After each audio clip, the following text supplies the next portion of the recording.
June 12th, 2026, a Thursday. Millions of developers, researchers, writers, and businesses around the world woke up and opened their laptops. They logged into Claude. They had projects to finish, deadlines to hit, code to write, and then nothing.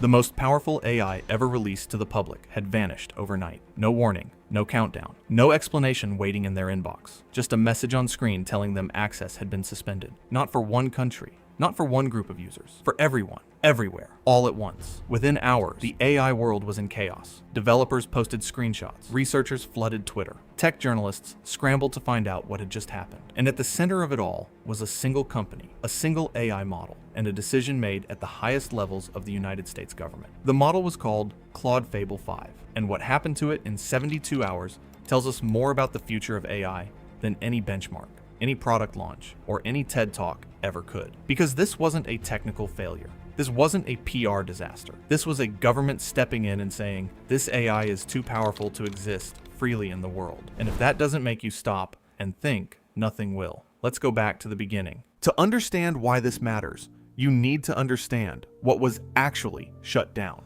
On June 9th, 2026, just 3 days before the blackout, Anthropic launched Claude Fable 5, and the numbers it posted were not normal numbers. Fable 5 scored 80.3% on SWE Bench Pro. That is the industry's hardest software engineering benchmark. To put that in perspective, previous models were struggling to hit 50%. Fable 5 nearly doubled that. Stripe, one of the world's largest payment infrastructure companies, reportedly used Fable 5 to migrate a 50 million line Ruby codebase in a single day. That's the kind of task that would normally take a team of senior engineers weeks, if not months.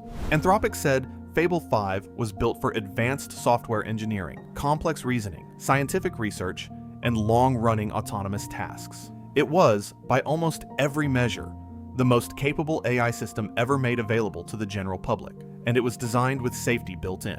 Anthropic said they had conducted extensive red teaming, bug bounty testing, internal safety evaluations. For high-risk requests around cybersecurity, the system would route users to a different model rather than comply.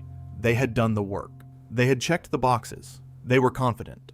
3 days later, the US government shut it down anyway. So what happened in those 72 hours? Here is the confirmed timeline. These are the facts. June 9th, Fable 5 launches.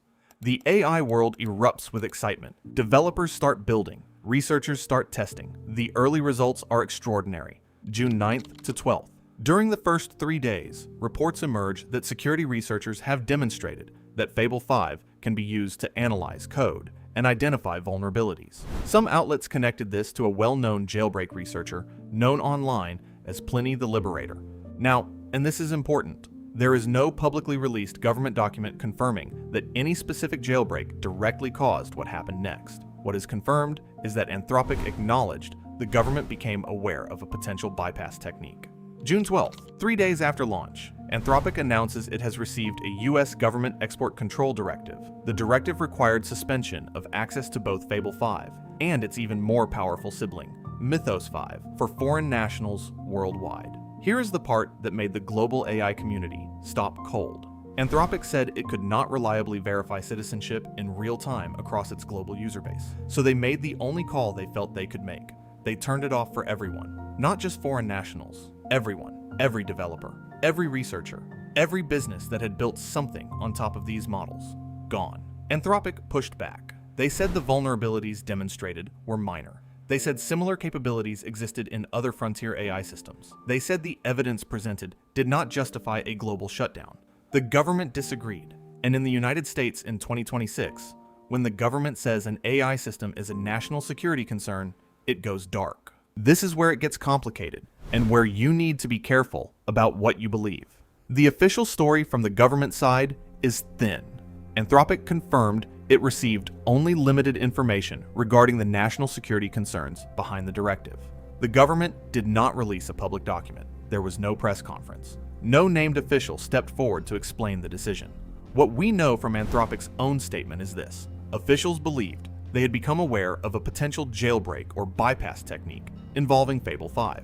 Specifically, reports suggested the model could be prompted to analyze code and identify security vulnerabilities in ways that exceeded what the government was comfortable with. TechCrunch published an analysis arguing the ban was never purely about a jailbreak, that the jailbreak may have been one factor among broader national security concerns that were already building around frontier AI systems. And that is the more important story here. Because what this decision represents is not just a reaction to one vulnerability in one model. It is the moment the United States government made clear that it considers advanced AI a matter of national security. Think about what that means. We have spent years debating AI safety in academic papers, ethics panels, and Senate hearings. We've had philosophers argue about alignment, and researchers publish papers about existential risk. And then, in June 2026, with almost no public debate, no legislation, no court ruling, a directive went out and the world's most powerful public AI went dark in 72 hours. That is not a story about a jailbreak. That is a story about power, about who controls AI, about what governments are willing to do when they decide something is too dangerous to leave in public hands. And we are only at the beginning of that story. The reaction from the AI community was immediate and divided. Critics of the shutdown argued that vulnerability discovery is legitimate cybersecurity work, that researchers who find weaknesses in AI systems are performing a service, not a threat, that similar capabilities existed in other advanced models that were not being shut down, and that this decision created dangerous uncertainty for every company building products on frontier AI. If the government can shut down your entire platform with a directive and no public explanation, what does that mean for your business, for your roadmap, for your users? Supporters of the shutdown argued the opposite, that national security concerns are real, that a model capable of autonomously identifying vulnerabilities in critical infrastructure is genuinely dangerous in the wrong hands, that governments have an obligation to act before harm occurs rather than after. Al Jazeera noted the global dimension, that users in dozens of countries lost access to a tool they depended on due to a decision made unilaterally by one government, with no international consultation. And that raises a question nobody has a clean answer to. Who should have authority over the world's most powerful AI systems? The company that built it? The country it was built in? An international body that doesn't exist yet? The users who depend on it? Right now, in 2026, the answer is whoever has the legal authority to issue an export control directive, which means the US government. As of mid-June 2026, this is the confirmed status. Claude Fable 5 is still offline. Claude Mythos 5 is still offline. Anthropic says it is working to restore access.